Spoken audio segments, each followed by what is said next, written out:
Snow White and the Seven Dwarfs.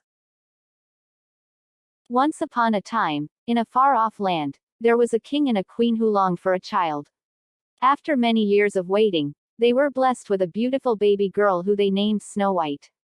The kingdom rejoiced at the birth of the princess and a grand feast was held to celebrate. However, tragedy soon struck the kingdom when the queen fell ill and passed away.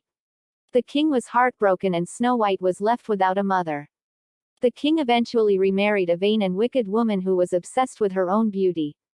As Snow White grew older, she became more and more beautiful, and this made the queen jealous. One day, the queen asked her magic mirror, "Mirror, mirror on the wall, who's the fairest of them all?"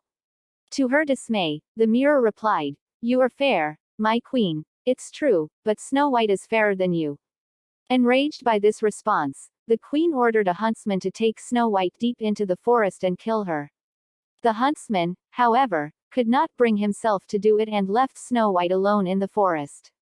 Lost and scared, Snow White stumbled upon a small cottage belonging to 7 dwarfs. The dwarfs welcomed her into their home and promised to take care of her.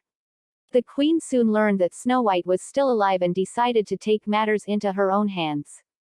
Disguising herself as an old peddler, the queen visited Snow White at the cottage and offered her a poisoned apple.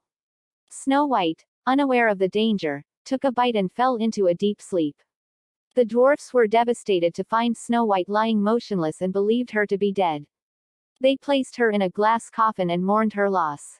One day, a handsome prince was traveling through the forest and stumbled upon the glass coffin.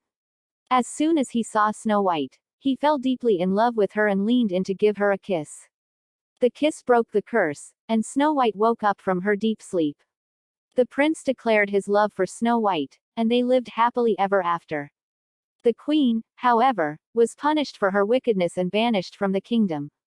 From that day on, Snow White was known as the fairest in all the land and her beauty shone for all to see.